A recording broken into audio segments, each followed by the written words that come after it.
Philadelphia Inquirer.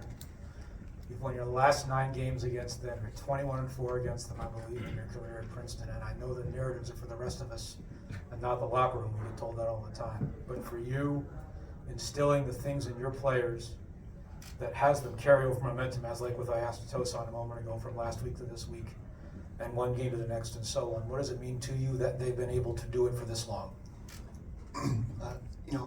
We first put everything we are into winning the league, and beating Penn has always been a big part of that, because they've been really good. And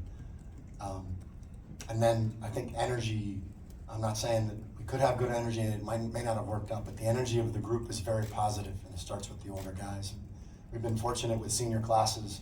You mentioned, a record, and we've been fortunate to have a group of guys consistently that have been committed to doing the things you need to do to beat a really good team like this. And then finally is, there's some humility. We came back from being down 18, but I'm sure, we were down up 18 against Yale, 19, and we lost. So the group's growing right now, and as you see this, and we're trying to play our very best right this minute. And I think that we're getting tougher as we go along.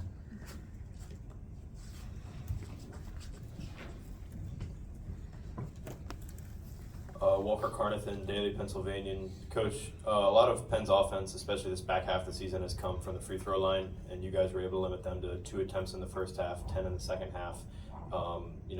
Beat them out in terms of attempts and makes from the line. How key was that in pulling out the win? That was such a physical game. I don't know. I think we were lucky to get to the line in the second half of more than they did, but it seemed like we had a nice little cushion there, and then all of a sudden it evaporated on a couple and ones, and it was really physical. Coach Paul Snyder from the Montauk Sun. It was a physical game. Specifically, I'd like to ask about minute 23 left in the game when Kelman got the offensive foul on Spinoso. I thought it could have been a no call there, and the grittiness that you guys showed, especially Pierce's offensive rebound, I thought those kind of plays won you the game. Your thoughts on that? Yeah, specific to calls, I thought there were some plays at the rim that were no calls that I thought might have been fouls, but that's how it goes. And I thought Keyshawn, he took his first charge of his career. Heck of a time to get one. It was a good one. We have time for 2 more. So, Coach, coming into this weekend, you knew that if you were going to prevail in this game, you were going to have less than 24 hours to prepare for your next opponent. So, were you able to do any preparation with the team in advance, or were you only focused on the one game you knew you had, which was against Penn? And what will you do over the next, whatever it is, 18 hours to get your team prepared? Yeah, I think we're losing an hour of sleep tonight too.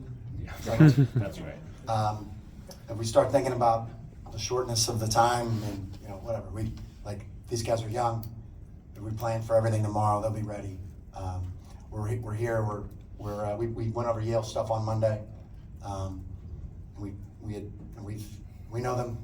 We've been thinking about them a lot. I like what Tosan said. So, we had the advantage of the time last year, and it didn't go our way. So, we'll be ready tomorrow at noon. Last question right here in front. Jerry Carino, Asbury Park Press. Mitch, on those last 2 rebounds that closed out the game, Caden had a look in his eyes like no one else on earth was getting that ball. When you bring a new player into the program with a competitive fire like that, how much does it roll off on everybody? Yeah, I love that question. I saw him in recruiting go up with 2 hands and get rebounds. I always joke to the guys on the team, like, there was an entire league of guys that got one-handed rebounds, the ABA, and they canceled that league. I stole that line from Bo Ryan, but Cade is like, he just rebounds, like with 2 hands with aggression. Like he's the best rebounder I think I've ever seen. That played for me. So, and he's so humble about it. So yeah, I think it's it rubs off. I mean, the kid's just like churning out double doubles like it's something easy. You know, I never had sniffed double double here. Coach, thank you. All right.